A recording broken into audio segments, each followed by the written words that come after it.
بسم اللہ الرحمن الرحیم۔ السلام علیکم ورحمۃ اللہ وبرکاتہ۔ دوستو، بار حج اور عمرہ کرنے کے لیے وظیفہ بہت زبردست ہے۔ ہر مسلمان کے لیے یہ دعا ہر مسلمان کے لیے یہ عاجزی اللہ جل شانہ کے سامنے کرنا بہت ضروری ہے کہ اللہ جل شانہ ہمیں اپنا گھر دکھائے، حضور صلی اللہ علیہ وسلم کا روضہ مبارک دکھائے، اور اللہ جل شانہ بیت اللہ جو ہم نیت کرتے ہیں نماز میں بیت اللہ کی، وہ بیت اللہ ہم اپنے آنکھوں سے دیکھیں۔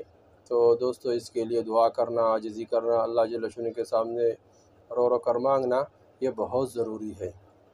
ہر مسلمان کی دلی چاہت ہوا کرتی ہے کہ میں بیت اللہ کو دیکھوں، مسجد نبوی کو دیکھوں، لیکن بعض اوقات انسان کو یا تو مالی پریشانی ہے، اس کی وجہ سے نہیں جا سکتے ہیں، یا کوئی مصروفیت ہے اس کی وجہ سے نہیں جا سکتے ہیں، یا کوئی ایسا بیماری ہے کہ انسان جا نہیں سکتا ہے۔ تو انشاءاللہ یہ جو وظیفہ ہے بہت آسان وظیفہ ہے، ہر مسلمان کر سکتا ہے۔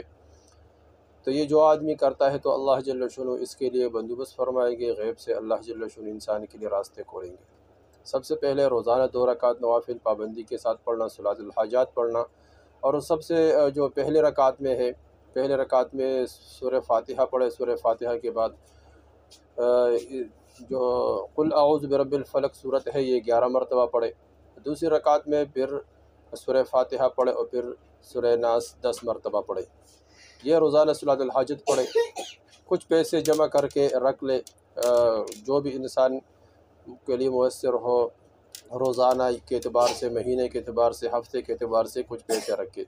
اور تیسرا عمل دوستو یہ ہے کہ جب اذان ہو تو اذان کے جواب دے، اللہ اکبر کے بدلے اللہ اکبر کر پڑھے، اور محمد الرسول اللہ کے بدلے صلی اللہ علیہ وسلم، اس طرح حی علی الصلاح حی علی الفلاح کے بعد اس کے بارے میں لا حول ولا قوت الا باللہ پڑھ لے۔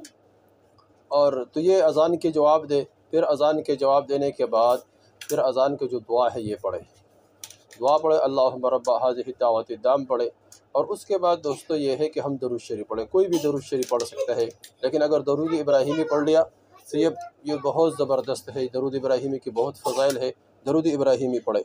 اور اس کے بعد دوستو تلبیہ پڑھیں، 3 دفعہ تلبیہ، لبیک اللہم لبیک لبیک لا شریک لک لبیک، یہ تلبیہ سیکھ کر آخر تک پڑھے۔ یہ اعمال ہو گیا۔ صلاۃ الحاجت پڑھے، جو طریقہ بتایا جاتا ہے اس طریقے سے پڑھے، اور اس کے بعد اذان کے جواب دے، اور اس کے بعد جو اذان کے جواب دینے کے بعد اذان کے دعا پڑھے، اور اس کے بعد درود شریف پڑھے، درود ابراہیمی پڑھے، اور اس کے بعد جو تلبیہ ہے لبیک اللہم لبیک، یہ 3 مرتبہ پڑھے۔